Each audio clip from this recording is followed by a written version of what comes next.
Hey guys, happy Tuesday. Welcome back. We are going to talk about relationships. Everybody loves this topic. Day 2, here we go. Empowering ourselves in every area of our life, of course, would have relationships in there. It's a part of our journey. In the big picture, it's all about relationships. It starts right from birth. Mom and dad, grandma, grandpa, moves right into possible siblings, brothers and sisters, maybe animals and pets, fur babies, relationships. You're having a relationship with them. And then you get to start picking and choosing what your relationships look like. Oh, now we have some friends. Friends are great too. But you get to pick and choose those ones. And you get to pick and choose how they treat you and how you move forward and so on and so forth. Then you have your, employer, employee, you've got your tenancy, your landlord, and then you've got your partner. And, that's somebody that you're going to spend a great deal of time with. And you want to be really, really specific about how to have a healthy relationship with them. So this is what we're going to talk about today. I have a couple of tips here just to take into your day. Again, if you know of anybody that, can grow with this and would like to come alongside, of course, you can drop them down below and that helps pop them into the screen. But this is really, really good for any relationship. Pastor Josh did a sermon on this and it was a major aha moment for me. I, of course, knew it, but this one for some reason stuck. And at that point, I started carving a different future. And that was, be the person that you want the person to be with that wants to be with. Pretty sure I said that right, but I'm going to say it one more time just in case. Be the person that you want the person you want to be with to want to be with. Okay, I said that right the second time. So the reality of that whole picture is, are you the type of person that's showing up in the relationship in the way that you want to be treated? When you really look at your inner reflection and the way that your tongue works, the choice words that you're using, the body language that you're using, your ability to act or react, how you're doing that, how are you showing up? And are you happy with that first?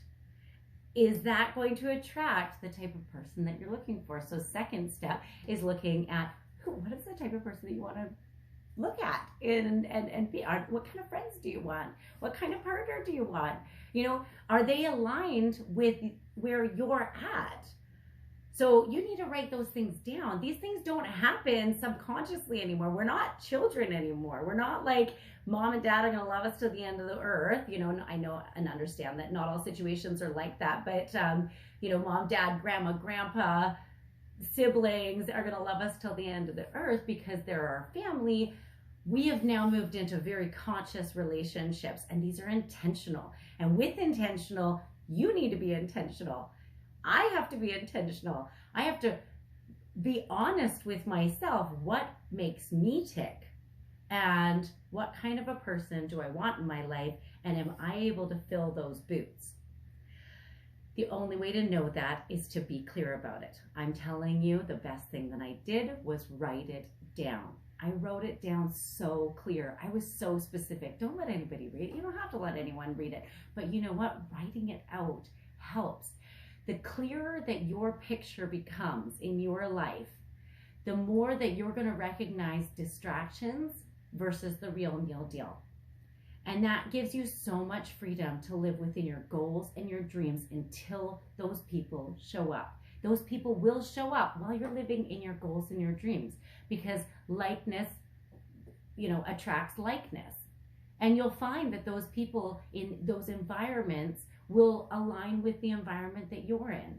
So ask yourself, is your environment the environment that you want in the long run?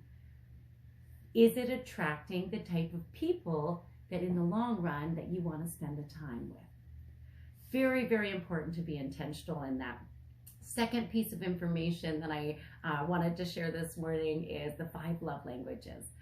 This has been a big one. I know a lot of people know this already. I totally get that. But for those that don't know, you might be learning something new. It's a book.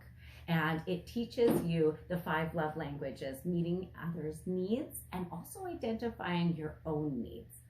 There's five ways that we give and receive love, and one is gift giving. Some people feel love in receiving it and or give it. We have words of affirmation. We have acts of service. We have, oh gosh, this is a trick. We have physical touch, and we have quality time. So those are the five. And all five of those is, there's usually one or two that's more heightened than not for each one of us. When we understand what those are, now those can change. They're usually somewhat the same because it's something that maybe you received early in your life and felt love, and then that's it, you've clinged to it. Now it's stuck in your brain like that. It can change though. And of course, you know, it's all about learning and growing into who you are, who you truly are. So, you know, really looking at where your love languages are help for you to request from others to show up in a certain way, because you're allowed to do that. We're powerful creatures, okay? We are co-creating our own lives. So don't feel afraid to ask. Ask and you shall receive. I'm telling you, don't be afraid to ask. If it doesn't happen, it wasn't the door to open, okay? But ask. You can ask for somebody to treat you a certain way. And that's all that you can do. And if they show up like that, it helps tremendously in your long-term journey with them. And then vice versa. When you finally make that decision that, hey, this is the type of person that I do want to be friends with, or this is the type of person that I do want to do life with, then you have to flip your view into their eyes and what is it that they need? How can I meet their needs? And you have to intentionally try to meet those needs, because when you do that, what happens is this great big like momentum that happens. It's kind of like an engine that gets going. You know, you start feeding into it, they start feeding in it. You start feeding into it, they start feeding into it. Eventually, you're picking up speed. Eventually, things are starting to, like, it's not as rocky and rigidy. Now it's really getting smooth, which is incredible. So be intentional about your relationships in life and look at yourself. Who are you? Are you the type of person that is going to attract these kind of relationships? And if not, go back to the drawing board. It's that simple. There is no fail in life. Fail forward, because we learn every time that we make a mistake. Take it. Don't get discouraged with it. Keep moving. There's so many people in this world, so many opportunities, and they're just waiting for you. Anyway, I'll see you tomorrow. We're going to talk a little bit about mindset, our mentality, and harness some power and control over our brain. Talk to you soon.